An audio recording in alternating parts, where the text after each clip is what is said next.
محمد وعلى آل سيدنا مولانا محمد وبارك وسلم وصلي عليه الصلاة والسلام عليك يا سيدي يا رسول الله وعلى آلك وأصحابك يا سيدي يا حبيب الله۔ یا رب دل مسلم کو وہ زندہ تمنا دے جو قلب کو گرما دے، جو روح کو تڑپا دے، پھر وادی فاراں کے ہر ذرے کو چمکا دے، پھر ذوق تقاضا دے، پھر شوق تماشا دے۔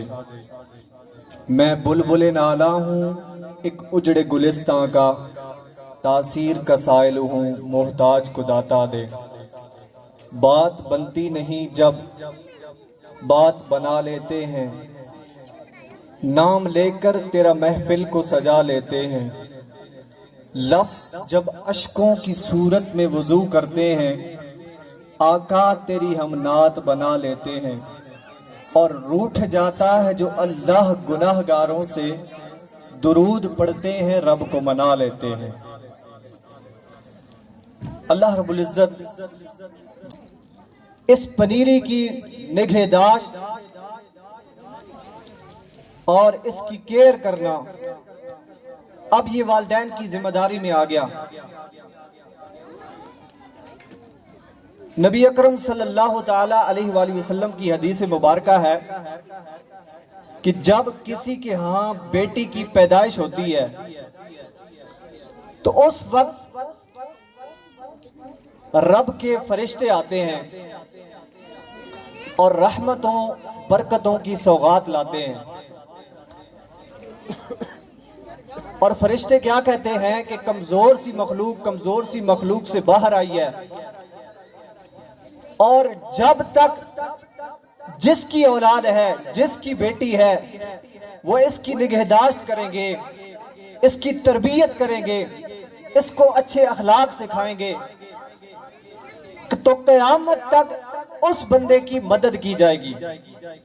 اگر اللہ نے بیٹی کی نعمت سے نوازا ہے، یہی بیٹی تھی جسے زندہ درگور کر دیا جاتا تھا، اس کے کوئی حقوق نہیں تھے، میرے نبی آئے کہا ماں ہے تو اس کے قدموں تلے جنت ہے، یہ بیٹی ہے تو رحمت ہے، یہ بیٹی ہے تو رحمت ہے، یہ بیوی ہے تو نصف ایمان ہے۔ اب سرکار نے عزتوں کے تاج پہنا دیے۔ اس ماں بہن بیٹی کو بھی پھر یہ سمجھنا چاہیے کہ جس نبی نے مجھے اتنی عزت دی کہ مجھے پیدا ہوتے ہی زندہ درگور کر دیا جاتا، نہ میرے چہرے کو دیکھتے، نہ میری معصوم صورت کو دیکھتے، لب و لہجے کو دیکھتے، میں تو بول نہیں سکتی، لیکن زندہ درگور کر دیا جاتا ہے،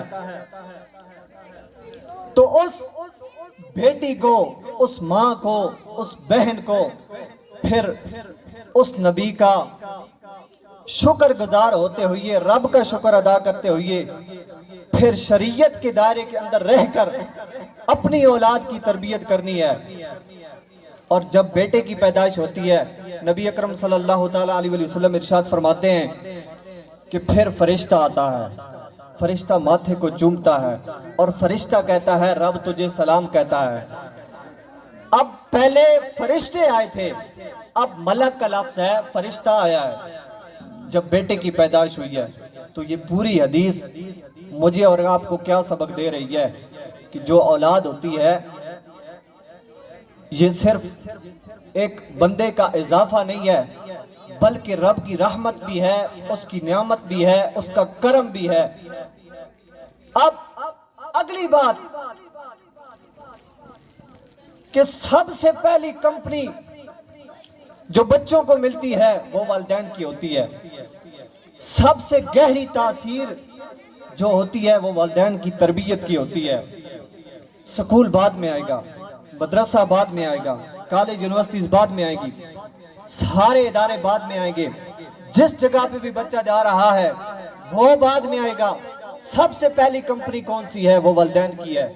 والدین کی تربیت کا اثر بہت گہرا اثر ہے، اور یہ صرف ایک نسل تک نہیں، نسلوں تک جاتا ہے۔ اگر والدین اچھے اخلاق سکھائیں گے، اچھی تربیت کریں گے، خود نمازی ہوں گے، خود گفتگو اچھی کریں گے، غیبت چغلی سے کام نہیں لیں گے، پگڑیاں نہیں اچھالیں گے، یہ نہیں کہیں گے اس سے بھی ناراض ہیں تو بیٹا ان کے گھر بھی نہیں جانا، اس سے بھی ناراض ہیں تو ان کے گھر بھی نہیں جانا، اس سے بھی نہیں بولنا، اس سے بھی نہیں بولنا، خود بھی گالی دینا، تو پھر کیا ہوگا؟ پھر وہ بچہ بھی گالی دے گا، پھر وہ بچہ بھی اپنے ذہن کے اندر نیگیٹیوٹی کو پالے گا۔ پوزیٹیوٹی، مثبت سوچیں، مثبت کردار، مثبت عمل، اس کو اپنے گھر کے اندر فروغ دیں کہ یہ جو بچے ہیں پلے بڑے۔ وہ ایک اخبار کے ٹکڑے کے اندر ایک سائیڈ پہ لکھا ہوا تھا، ایک باپ کہتا ہے مجھے میرے بچے نے شرمندہ کر دیا۔ کیوں؟ کہا اس طرح کہ میں نے اپنے بچے کو تھپڑ مارا۔ جب تھپڑ مارا تو وہ سیدھا اپنی ماں کے پاس چلا گیا، ماں سے کہنے لگا ماما مجھے پاپا نے تھپڑ مارا ہے، رو رہا۔ ماں کہتی ہے کیوں تھپڑ مارا ہے؟ کہا اس لیے تھپڑ مارا ہے کہ میں نے پاپا کو گالی دی ہے۔ تو ماں نے کہا ٹھیک ہے، تم نے غلطی کی ہے تو تھپڑ تمہیں ٹھیک پڑا ہے۔ لیکن آگے سے بچہ رو کے کہتا ہے ماں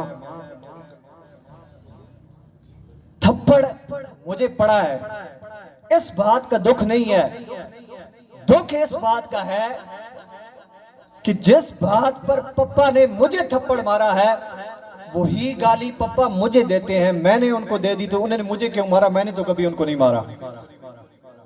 اس بات کی گہرائی کو سمجھیں۔ وہ باپ کہتا ہے مجھے اس بات پر شرمندگی ہوئی، میں تڑپ گیا، سوچ گیا کہ میرے بچے نے وہ گالی دی، میں جو گھر کے اندر اس کو گالی دیتا تھا۔ اگر ماں اپنی زبان سے گالی نکالے گی، باپ اپنے منہ سے گالی نکالے گا، تو یہ صرف اس کو گالی نہیں دے رہا، یہ اس کے ذہن میں پیوست ہو رہی ہے، یہ منفی سوچ، یہ منفی باتیں، یہ منفی اخلاق اس کا بگڑ رہا ہے۔ تو اپنے گھر کے اندر بولتے ہوئے اپنے اعمال کے اندر، کردار کے اندر ستھرا پن رکھیں، اس طرح کہ یہ چمک سلامت رہے۔ یہ پھول ہیں، یہ کلیاں ہیں، اس چمک کو برقرار رکھنا ہے تو پھر ہمیں خود کو بھی اور اپنی چمک کو بھی برقرار رکھنا ہوگا۔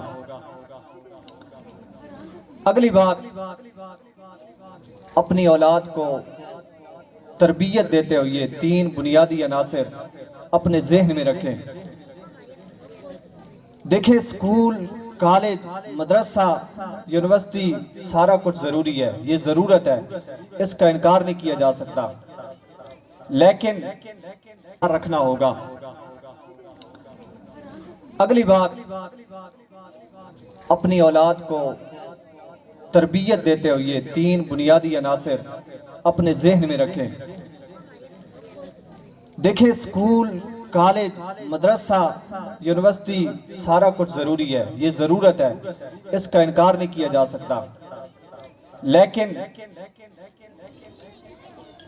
تربیت، اخلاقی تربیت اور اس کے تین بنیادی عناصر، ان کو اپنے ذہن میں بٹھا لیں کہ سب سے پہلے آپ نے اپنی اولاد کو حقوق اللہ سکھانے ہیں۔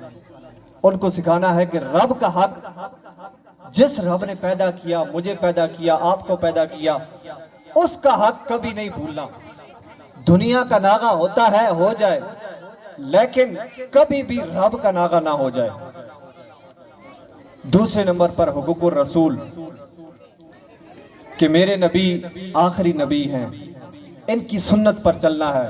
جب آپ بچوں کو یہ سکھائیں گے نا کہ ان سے محبت کرنی ہے، ان کے اخلاق کو اپنانے ہیں، تو پھر کیا ہوگا؟ پھر آپ کو یہ نہیں کہنا پڑے گا کہ میری بات مانو۔ آپ ان کے ذہنوں میں جب اپنے نبی کی محبت ڈال دیں گے تو پھر آپ کہیں گے کہ بیٹا تم یہ جو کر رہے ہو یہ میری بات نہیں، یہ کونین کے بادشاہ کی بات ہے، یہ خاتم النبیین کی بات ہے، یہ آخر الزمان نبی کی بات ہے۔ جب اس نبی کی محبت دل میں سما جاتی ہے تو میری ڈانٹ، ٹپٹ، غصہ اس کا اتنا اثر نہیں ہوتا جتنا اثر اس بات کا ہوتا ہے کہ جو جو نبی کی محبت کا ہوتا ہے اپنے بچوں کو سکھائیں۔ ختم نبوت یہ بڑا زبردست قسم کا یہ ایک ٹرینڈ چلا دوبارہ سے امت کو جگانے کے لیے۔ تاجدار ختم نبوت زندہ باد زندہ باد زندہ باد، یہ بنیادی عقیدہ ہے۔ اگر عقیدہ مضبوط ہو، ختم نبوت یہ بڑا زبردست قسم کا یہ ایک ٹرینڈ چلا دوبارہ سے امت کو جگانے کے لیے۔ تاجدار ختم نبوت زندہ باد زندہ باد زندہ باد، یہ بنیادی عقیدہ ہے۔ اگر عقیدہ مضبوط ہو جائے پھر عمل میں اتنی مشکل نہیں ہوتی۔ نسلوں کے عقائد کو بگاڑنے کے لیے نت نئے طریقے ایجاد کیے گئے، سوشل میڈیا کے ذریعے، الیکٹرونک میڈیا کے ذریعے، پرنٹ میڈیا کے ذریعے، اور قادیانیت نے عروج پکڑا۔ تو ایسے حالات کے اندر ایک مرد کلندر پنڈی گیب سے بھی اٹھا جس کا نام علامہ خادم حسین رضوی رحمت اللہ تعالی علیہ ہے، اور اس کے علاوہ باقی دیگر علماء ہیں، ہر شخصیت نے کام کیا۔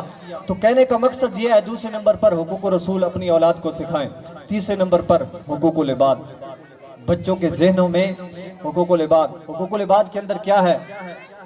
اس کے اندر ہی رشتوں کا احترام ہے، ماں بہن بیٹی کا احترام ہے، اسی کے اندر اساتذہ کا احترام ہے، اسی کے اندر آپ کے معاشرے کے اندر جتنے بھی آپ سے تعلق رکھنے والے ہیں ان کا احترام ہے۔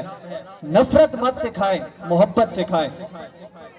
اور پھر اگلی بات کہ یہاں پر ایک بچی نے بڑے پیارے انداز میں اساتذہ کرام کو خراج تحسین پیش کیا۔ یاد رکھیں، جو معلم ہے، جو استاد ہے، جو ٹیچر ہے، آپ یہ مت سمجھا کریں کہ ہم نے فیس پے کر دی ہے، فیس جمع کروا دی ہے تو حق ادا ہو گیا، اب ٹیچر اور سٹوڈنٹ کے ادب احترام کا رشتہ ختم ہو گیا کیونکہ میں فیس دے رہا ہوں۔ یہ بہت بڑی منفی سوچ ہے، غلط سوچ ہے۔ بابا اشفاق کی آخری بات کر کے میں بات کو ختم کرتا ہوں۔ اٹلی کے اندر بابا اشفاق رحمت اللہ تعالی علیہ، آپ نے نام سنا ہوگا، وہ کہتے ہیں کہ میں ایک جگہ پہ جا رہا تھا تو راستے میں نے اشارہ توڑ دیا، گاڑی پہ بیٹھا تھا، میں نے کہا چلو کوئی نہیں دیکھ رہا، آج گزارا کرتے ہیں، نکل جاتے ہیں، جان بچا لیں گے۔ اشارہ توڑ دیا، اب دیکھ کوئی نہیں رہا تھا، اچانک سے بندے کی نظر پڑ گئی اور اس نے کہا کہ آپ پر چالان کاٹ دیا گیا۔ اب چالان ہو گیا بابا جی کا، کہتے ہیں میں گھر چلا گیا، میں نے چالان بلا دیا، میں نے کہا چلو پاکستان ہی ہوگا، اسی طرح کا سلسلہ ہوگا، چلے گا نظام، لیکن میں گھر چلا گیا، چالان جمع نہیں کروایا، تو بعد میں مجھے عدالت کی طرف سے نوٹس آ گیا، اور اس نوٹس کے اندر کہا گیا تھا کہ آپ نے 2 جرم کیے ہیں، ایک تو آپ نے اشارہ توڑا، پہلا جرم یہ، دوسرا جرم آپ نے یہ کیا کہ آپ نے چالان بھی نہیں جمع کروایا۔ تو کہتے ہیں میں کورٹ میں گیا، عدالت میں کھڑا ہو گیا، جب عدالت کے سامنے مجھے کھڑا کیا گیا، اس وقت عدالت نے مجھ سے پوچھا، جج نے مجھ سے کہا کہ اے اشفاق، مسٹر اشفاق، آپ نے 2 جرائم کیے، آپ نے چالان بھی نہیں جمع کروایا، آپ نے اشارہ بھی توڑا، آپ اپنی وضاحت دیں۔ تو وہ کہتے ہیں میں کھڑا ہوا اور سب سے پہلے میری زبان پر جو لفظ جاری ہوا، آئی ایم اے ٹیچر، میں استاد ہوں، میں پروفیسر ہوں، میں معلم ہوں۔ کہتے ہیں پورا جج سمیت عملہ جتنا تھا وہ سارے کا سارا کھڑا ہو گیا۔ A teacher in the court، عدالت کے اندر ٹیچر کو لایا گیا، یہ رسپیکٹ ہے اس کی، یہ عدالت میں نہیں، یہ مجرموں کے لیے بنایا گیا، یہاں پہ ٹیچر کو کیسے لایا گیا؟ کہا جج میرے لیے کھڑا ہو گیا، مجھے کرسی پیش کی گئی، میرا چالان ختم کیا گیا، پورے احترام کے ساتھ مجھے گاڑی تک لایا گیا، اور پھر گاڑی میں بٹھانے کے بعد وہ واپس ہوئے، اور گھر میں پہنچ کر جب میں اپنے فلیٹ کے اندر گیا، وہاں پر لوگوں نے کہا کہ آپ کدھر گئے تھے؟ کہا یہ عدالت کے اندر یہ سارا معاملہ ہوا۔ انہوں نے کہا یہاں پہ اگر کوئی ایسا کر دے، عدالت کے اندر وہ چلا جائے، اس بات کو گالی سمجھا جاتا ہے، تو آپ ایک معلم ہیں، پروفیسر ہیں، آپ کو عدالت کے اندر جائے۔ وہ سارے کے سارے رو پڑے۔ بابا اشفاق کہتے ہیں کہ میری سمجھ میں ایک بات آئی، ان لوگوں کی ترقی کا راز کیا ہے کہ یہ اپنے اساتذہ کا احترام کرتے ہیں، ان کے تقدس کے رشتے کو کبھی بھی کم نہیں ہونے دیتے بلکہ اس کو اپنی نسلوں تک پھیلاتے ہیں. اگر وہ کلمہ پڑھ لیں تو ان سے بڑا کوئی ترقی یافتہ کوئی نہیں ہو سکتا. یہ ساری چند باتیں جو میں نے آپ کے سامنے کی ہیں. دعا ہے اللہ رب العزت پہلے مجھے اور پھر آپ کو سمجھ و عمل کی توفیق عطا فرمائے. جتنے بھی بچے ہیں اللہ تعالیٰ ان کو سلامت رکھے, نیک بنائے اور ان کو دین اور دنیا دونوں کے لحاظ سے ترقی عطا فرما دے.